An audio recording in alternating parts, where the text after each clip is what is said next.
The play is set in the village of Ilunchine, Nigeria. Sidi, a beautiful young woman, also known as the Jewel, carries her pail of water past the school where Lakune, the schoolteacher and a village outsider with modern ideas, works. He approaches her and chastises her for carrying her water on her head and standing her shoulders. She is unfazed. Lakune loves Sidi and wants to marry her, but he refuses to pay her bride price because he considers it an archaic tradition. Sidi does not love Lakune. She finds him and his ideas about making her a modern Western bride obnoxious. However, she plans to marry him if he can pay the price as the village traditions necessitate. While Sidi and Lakune are talking, several young women run up to Sidi and tell her that the stranger, a photographer who visited the village some time ago, is back, and that he brought with him the magazine that contained within it picture of the village and villagers. Sidi occupies a central space and is stunningly beautiful. Lakune is dismayed to hear this, but Sidi glows with pride. Sidi suggests the villagers act out and dance to the story of the stranger.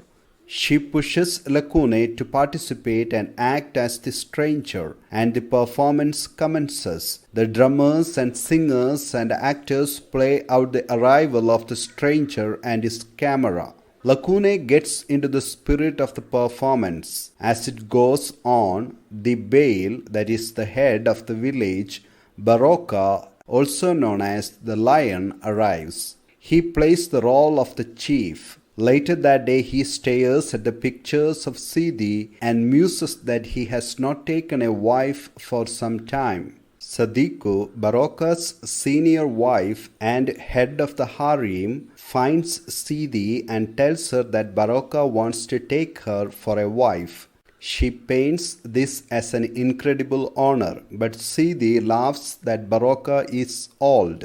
She glories in her photographs and says Baroka only wants her because she is so famous and has brought so much honor to the village. Lakune, who is jealously listening, excoriates Baroka as being against progress and modernity. Sadiku returns to Baroka and gives him Sidi's reply. He is calm at first but becomes distressed when she tells him Sidi said he is old. He bemoans the fact that he is no longer virile and tries to take comfort in the elderly Sadiku's gentle touch.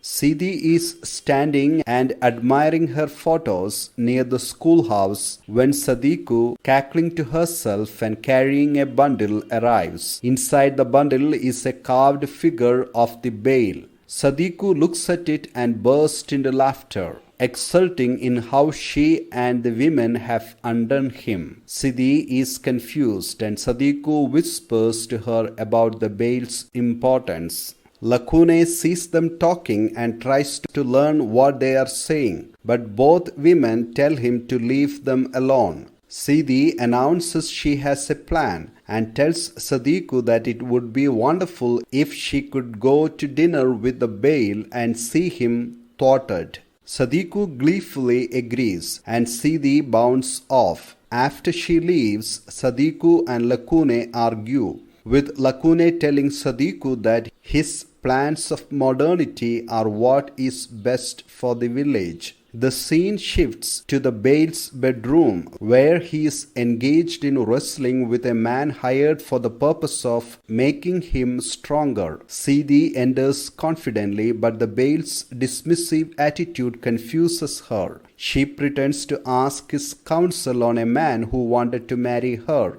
describing the Bale instead. As the Bale continues to wrestle, he criticizes Sidi for listening to Sadiku and being one of the vexing young women of the village. He asks her if Sadiku invented any stories, and she says no. He pretends to complain about Sadiku's constant matchmaking. He does admire Sidi, though, for seeming such deeper and more mature than how he once saw her.